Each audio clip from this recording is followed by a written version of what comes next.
Welcome back to Pixel Peek. We hope you enjoyed our Valentine's Day special where the crew and I played Monster Seeking Monster. If you haven't seen it yet, check it out on AppTV's YouTube channel. But now that Valentine's Day is over, we don't really have any excuses to be festive. Back to the usual, I guess. This week's news is anything but the usual, because a brand new speedrun category has been made and mastered for The Legend of Zelda Breath of the Wild, where you feed every single dog. That's really cute, and so is Nintendo's new competition for their Animal Crossing franchise. Indie developers have put together Hokko Life, which succeeds Animal Crossing in every way on paper. Unfortunately, not all of this news this week is as appealing. The coronavirus outbreak continues to spread and affect the games industry, as well as the general world population. For this week's game review, Bianca Bortoluzzi returns to give us her thoughts on Concrete Genie, a PlayStation 4 exclusive that reimagines the combination of graffiti and creativity. And for this week's analysis, we're getting Nintendo Analyst Ruby Hall's thoughts on Pokémon Home, the Pokémon Company's latest online service that allows you to store, trade, and interact with your Pokémon all in one place. Sounds like a great episode, so let's jump right in. I'm Laird Davis. And I'm Sydney Thompson, and we hope you enjoy your stay here on Pixel Peek.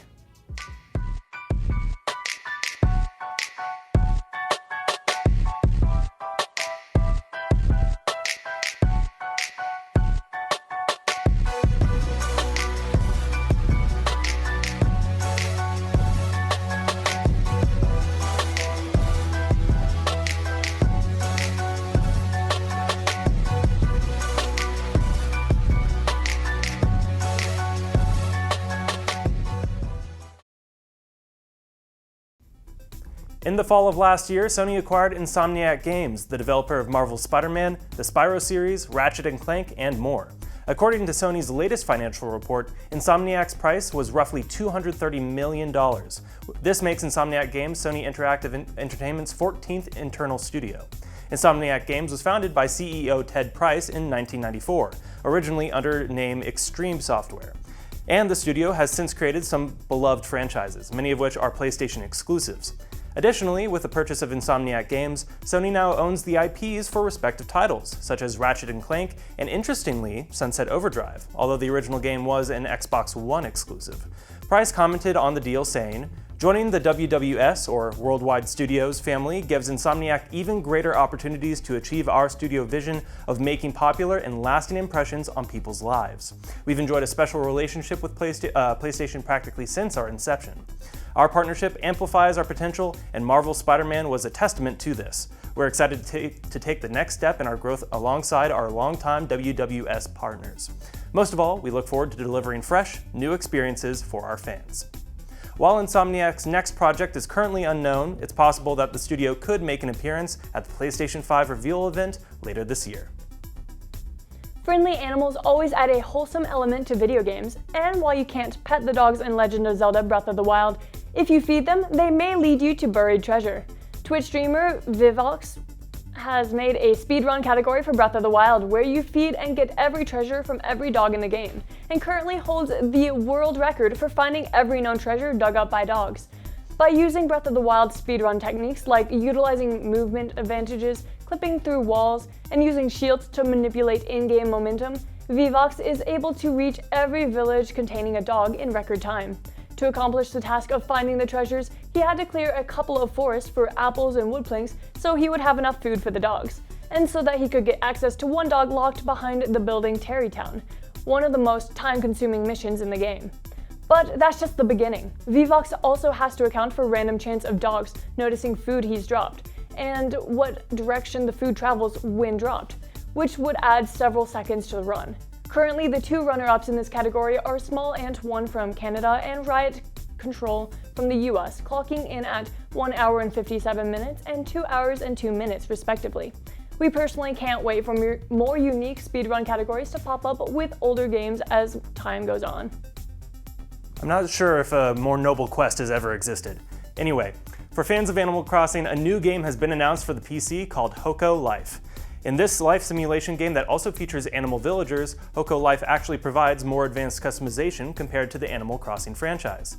You choose exactly where you want to place houses and customize your neighborhood, creating custom furniture with great detail, even down to the placement of cushions. And you can sell your creations to other players online. Gardening and fishing also have more advanced mechanics, with the ability to grow vegetables and see what kind of fish you're getting before reeling in. With the announcement of this game, Nintendo is starting to see more competition from independent developers on PC.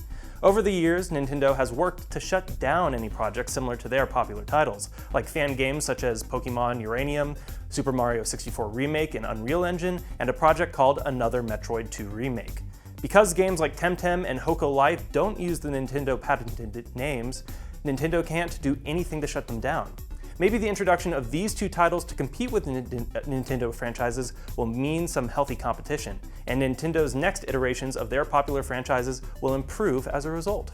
Hokko Life will go into early access sometime in 2020 and will be officially released in 2021, and Temtem is available on Steam Early Access with a similar launch window estimate. Nintendo has announced that they will no longer work with the Portuguese website that leaked details of Pokémon Sword and Shield before the game's launch. With the leak, the website had broken a review embargo. Nintendo made a statement about the confidentiality agreement stating the following. These Pokémon were leaked by a reviewer for the Portuguese website F Nintendo, who had received an early copy of the game for review purposes. Both he and F Nintendo failed to handle confidential materials, resulting in a clear breach of the confidentiality agreement between Nintendo and the media outlet. As a result, Nintendo will no longer work with F Nintendo. Leaks hurt not just Nintendo, but the thousands of employees who work hard to bring games to market, and the millions of fans around the world who look forward to news and surprises. In response, F Nintendo released an apology statement, taking responsibility and accepting the ended relationship. While blacklisting websites isn't uncommon, making the situation public is a rare occurrence. This shows how serious Nintendo still is at tackling the situation of leaks, even filing a suit against 3 individuals for posting the early images, and hopefully companies with review copies will be more careful regarding leaks in the future. Tim Sweeney delivered the opening notes at the DICE Summit Wednesday morning and, according to The Hollywood Reporter, he used part of his time to criticize the customer adversarial model that some in the industry have adopted. Sweeney said, "We have businesses that profit by doing their customers harm. Facebook and Google have been one of the leaders in this. They provide free services, then make you pay for their service in loss of privacy and loss of freedom." Sweeney also took a jab at pay-to-win game design or loot boxes, saying, "We have to ask ourselves, as an industry, what we want to be when we grow up. Do we want to be like Las Vegas with slot machines, or do we want to be widely respected as creators of products that customers can trust? I think we will see more and more publishers moving away from loot boxes," end quote. As he wrapped up the presentation, Sweeney touched on how to handle controversial issues, saying, "While he specified that employees and customers should be free to express themselves, we as companies need to divorce ourselves from politics. Platforms should be neutral." Although Sweeney touches on topics that many people agree with, what will actually be implemented in future games is unknown until we get to that point. Last week, we covered the coronavirus and how it began to interrupt the games industry as the Chinese government has begun to take strict preventative measures. PUBG Corporation can add its name to that list after having to postpone PGS Berlin, the PlayerUnknown Battlegrounds esports event scheduled for April. PUBG Corporation released a statement following this delay, saying, "We will provide updates once we have a better understanding of the best options for esports fans, players, and staff. We thank you for your patience and understanding as we navigate the situation." In addition, My.Games has pushed back its upcoming event, the Big Deal Conference, as a result of the coronavirus outbreak. A representative commented, "The safety of our guests and staff is a primary concern for us." Before this announcement, much of the effect of coronavirus had been a production or events in China or the surrounding regions. However, this announcement is the first to affect the games industry in Europe, and we here at Pixel Peak hope that the spread of coronavirus stops before it becomes a global pandemic. That's all for this week's news, so let's pass it on to game reviewer Bianca Bortoluzzi for this week's game review. Hi! I've missed you all, and I know I wasn't here last week, but Bobby did an awesome job, didn't he? Now this week's game is one of the sweetest and prettiest games I've ever played. It takes the sad, depressing town of Denska and transforms it into a beautiful, colorful landscape with just a touch of a paintbrush. Join me and my many genies as we help Ash save this horrid town from even more despair in my review of Concrete Genie.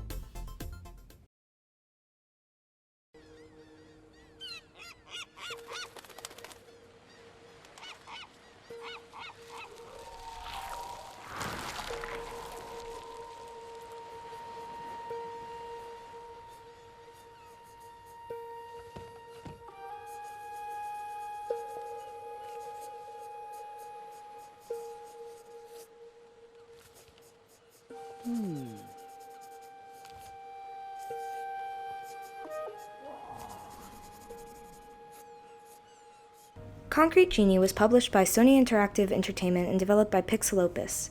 It was originally announced at Paris Games Week 2017 and didn't come out until October 8th, 2019, so it's been quite some time waiting for it. You play as Ash, a young boy who grew up in Denska, a town he once remembers as beautiful but is now a dismal, depressing, and run-down town. Ash is an artist, though. He enjoys drawing monsters and landscapes but is constantly bullied by 5 kids for it. They even throw a sketchbook away and the papers flutter throughout the town, which is when the game really begins. There are genies available to use within the game that Ash creates from his sketchbook. They have the power of fire, lightning, and wind. You use them to assist Ash in rebuilding Denska in hopes of recreating what he once grew up with. Now, the game is typically used with a VR headset, but I am not rich enough to afford something of that luxury or caliber, so I played it with just my regular eyes and my PS4 controller. I actually preferred playing it this way because the motion sensors on the controllers were fun to mess around with, but it did take some getting used to. And I've never played with the motion sensors on the PS4 controller before, so it was just really fun. Another favorite thing of mine was the art style itself. Concrete Genie was an insanely beautiful game with tons of interesting aspects, and when Ash would paint, the painting's colors would stick out amongst the dull backdrop of Denska. They were bright, exciting, and unique to Ash's style. You can create trees, waterfalls, flowers, mushrooms, snow, monsters, butterflies, and so much more. You also have complete creative control unless you want to follow what the genies are asking you to create to make them happy. If you make your genies happy, you get something called Super Paint, which helps take care of the darkness surrounding the town. You don't have to create an entire canvas of beautiful paintings on these walls either. You can just sprinkle some stars around if you're lazy and want to just continue on with the game. I tried to make my paintings intricate and beautiful. I'm not really an artist, but there's just something about the pastel hues that really make this game interesting and one of a kind, and there were also different musical notes for every single design, which was a really cute add-on. And this game was made for art to just be art. You don't have to be perfect at it or follow any specific lines, which is really nice, especially when you are not creative. I cannot specify how bad I am at drawing, but this game just really made me feel like I was good at it. Overall, the gameplay period was about 5 to 6 hours, so it was rather short. I do wish it was a bit longer, as I've loved the story and concept of the game. Also, fighting mechanics are introduced to you towards the end of the game. Literally, the last chapter, you are put into a boss battle, when the game had been mostly about running around painting walls and attempting parkour to get away from your bullies with the little monsters you've created in the walls. It's just such a cool feature. You could paint skate, paint skate? Same thing. You could go super fast, you could fight, you could throw fire, wind, electricity. I just wish there was more of it. If they had made the game a bit longer or introduced the fighting a bit earlier on, I think it would have been way more exciting. In a way, it was just a pity that we didn't get more exposure to it. The only other issue I had was just how simple the game was. I was expecting more of a challenge from the puzzles throughout the game. I mean, a few times I got confused only because I have a horrible sense of direction in both real life and in video games and would get insanely lost, but luckily the map was there to help me out. And the only challenging parts of the game I recall would be trying to be sneaky around the bullies in only really one chapter, and the fighting towards the end. Overall, however, I really enjoyed Concrete Genie. It was beautifully well done, it's creative, it's a story I've never played before, and a concept I've never played before, and the fact that I got to use my PS4 controller's motion sensors was something that not many games or publishers or developers really use. The beauty of the game is unlike anything I've ever seen, like I said a million times, and if I get a VR headset in the future, I will absolutely play it over again to be even more involved in the world of Denska and genies. I'd rate this game a great game, and I would absolutely recommend it to anyone. Sure, it was a little too easy, and the fighting towards the end was a bit random, but it was still super enjoyable and a nice little game to play with some friends watching. Concrete Genie was fun, creative, and a breath of fresh air. Although I didn't have a VR headset to fully immerse myself, I don't really feel like I needed it. There were a few boring moments and some things felt rather repetitive, but it was a great game overall. I would definitely recommend it to anyone looking for a creative and beautiful outlet. And that's all I have for this week's game review, so I'll send you on over to Kristen for this week's analysis. Nintendo has been awfully quiet for most of 2020, but Game Freak has been out of the gate strong with the announcement of Pokémon Sword and Shield DLC. But more relevant today is the release of Pokémon Home. Here with us to talk about Pokémon Home and its capabilities is our Nintendo Analyst Ruby Hall. Thank you so much for joining us, Ruby. Thanks for having me. So, when Pokémon Home was announced, we thought it was just a replacement for Pokémon Bank. What are some of the brand new features that Pokémon Home introduces as a premium online service? I think first and foremost is the inclusion of a mobile app for devices with its own set of features. So, Pokémon Home was recently released for Switch and mobile. What are the differences between those two versions? So the Switch version, what it's used for is switching Pokemon from the game like Sword and Shield or Let's Go, Pikachu and Eevee to Pokemon Home and back. But the mobile app has its own set of features, such as doing the whole Wonder Box, which is sort of like Wonder Trade from Gen 6, except you can now do it for multiple Pokemon at once. As well as trade rooms, which is just a group of people being able to trade with each other kind of easily. They're kind of reminiscent of union rooms from back in Gen 3 and 4. As well as friends lists where you can trade directly with friends. So unlike Pokemon Bank, Pokemon Home allows for trading without booting up a mainline game. How can you trade Pokemon to Pokemon Home? So that's through the mobile app with trade rooms and the direct trading with friends. So if you're in a trade room with people, you can trade with those people. They support up to 20 different players, as well as being able to trade directly with friends. So the internet has come a long way since the introduction of online Pokemon trading in 2006. Are these trading methods kind of behind the times? I do think that currently, the way it stands, the GTS is a little obsolete when it comes to how it works, because when it first came out, it was revolutionary to be able to list a Pokemon and say what you need back. But nowadays, with the advent of social media, you can join something like a Discord server and just organize trades that way. You don't really need a whole service dedicated to it. So, from what you've seen of the Switch and mobile versions of Pokemon Home, is the price to pay for a premium membership justified? I do think that the price is a little bit inflated. It is $15 for an annual subscription. I think it would be a little bit better if it was a one-time payment or if the price is a little bit lowered. I do think that a lot of the new features are really cool, and I do love that they have a basic plan, different from their premium plan for people to get into and get a taste before they commit. Is there anything you wish to see from Pokemon Home in the future? I think the biggest thing they could include is Pokemon Go integration, because they brought in Pokemon Go integration with Pokemon Let's Go and Eevee. And they're kind of marketing Pokemon Home as like this ultimate system for Pokemon. So integrating this last bit would really just bring everything together. Okay, so that's all for this week's analysis. So let's pass it back on to Sydney and Laird to wrap up this week's episode. That's another episode of the 4th season of Pixel Peak in the books. Thank you so much for tuning in. I couldn't have said it better myself, Laird. After all, you are the reason we keep the show going. Me? Really? No, our fans. You know, those people who interact with us on social media. Oh, right. Anyway, if you haven't jumped on the bandwagon already, you can follow us on Facebook, Twitter, and Instagram at Pixel Peak App TV. You can also interact with us by watching Pixel Peak every Wednesday afternoon at 2 on watchapptv.com, Sky Best channels 20 and 1020, Spectrum channel 198, or on App TV's campus television channel 23.3. And of course, we have our incredible crew to thank for another great episode.